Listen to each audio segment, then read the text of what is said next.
आपण जर बघितलं तर स्वामींनी निव्वळ चमत्कार केले नाहीत. चमत्कार हे फक्त नमस्कार करण्यासाठी होते, म्हणजे लोकांनी अध्यात्माच्या मार्गाकडं वळावं म्हणून, फक्त त्याच्यातच अडकून पडावं म्हणून नव्हे.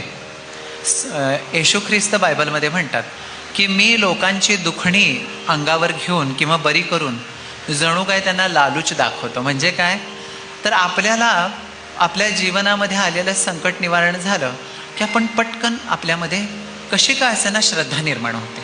कशी असू दे, थोडीशी अज्ञानातनं निर्माण झालेली असते, भीतीपोटी निर्माण झालेली असते किंवा कृतज्ञतेपोटी निर्माण झालेली असते. आपल्या मनामध्ये श्रद्धा निर्माण होते. इतकंच चमत्कारांच्या मागचं कारण आहे.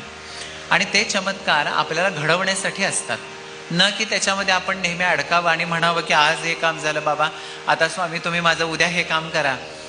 तर हे काय आहे की ते करतीलही, पण किती दिवस आपण मागणार ना. एकदा आपण मागणारे सुद्धा मरून जाऊ, देणारा आहे तसं राहील. मग आपल्या जीवनाचं कृतकृत्य काय झालं. माऊली काय म्हणते, जाणतेने गुरु भजिजे तेणे कृतकार्य होईजे. कृतकार्य म्हणजे अत्यंत समाधानाची अवस्था. ते कसं होणार आपल्या हातनं. तेणे कृतकार्य होईजे जैसे मूळ सिंचने सहजे शाखा पल्लव संतोषे.